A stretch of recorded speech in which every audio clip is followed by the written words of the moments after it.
Imagine you're running on a treadmill. You're sprinting, your heart is pounding, your lungs are burning, and you're giving it 100%. But when you look down, the floor hasn't moved. You're in the exact same spot you were 30 minutes ago. This is the reality for 90% of people in the modern economy. You aren't lazy. You aren't bad with money. You are caught in the invisible loop. Today, we aren't talking about budgets or coupon clipping. We're talking about the psychological and systemic machinery designed to ensure that no matter how much you earn, you always feel like you're drowning. There is a specific reason why a person making $50,000 and a person making $150,000 often feel the exact same level of stress. It's called the scarcity floor. The system is designed to raise the cost of existing at the exact same rate as your progress. It's like a video game where the enemies level up every time you do. If you don't realize the game is scaling against you, you'll never actually win. The first loop is the shadow tax. This isn't what the government takes, it's what your environment takes. It's the subscriptionization of life. We no longer own things, we rent access to them. Your software, your car, your entertainment, even your right to repair your own tools. When you don't own the foundation of your life, you are essentially paying a life tax just to keep your status quo. This creates a psychological state of permanent precarity. You feel like if you stop for 1 month, everything disappears. That fear is the fuel for the loop. The second loop is the mental drain. Behavioral psychologists have found that poverty, or even the feeling of scarcity, lowers your IQ by up to 13 points. When you are constantly calculating if you can afford the extra at the grocery store, your brain is using up the processing power you need to actually build wealth. You are being out-computed by a system that wants you tired.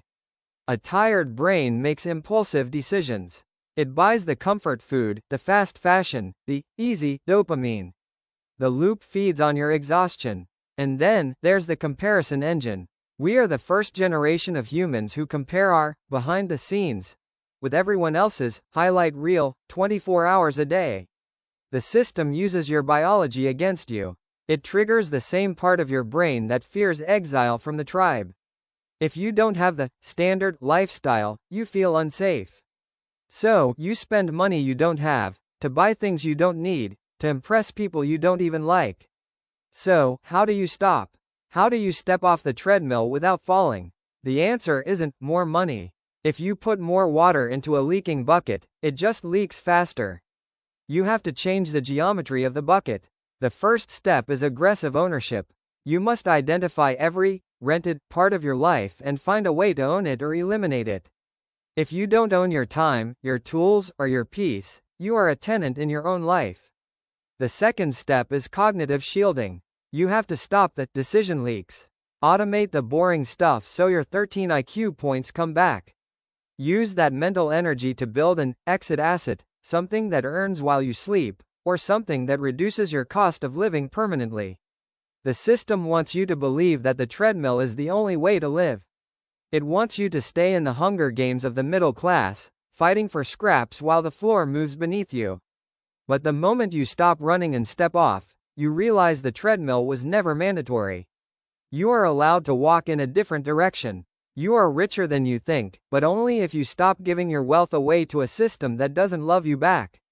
Fix the leak. Kill the loop. Take back your life. If this resonated with you, it's because you've felt the floor moving. Subscribe to join the cure. We're stopping the drain, one decision at a time.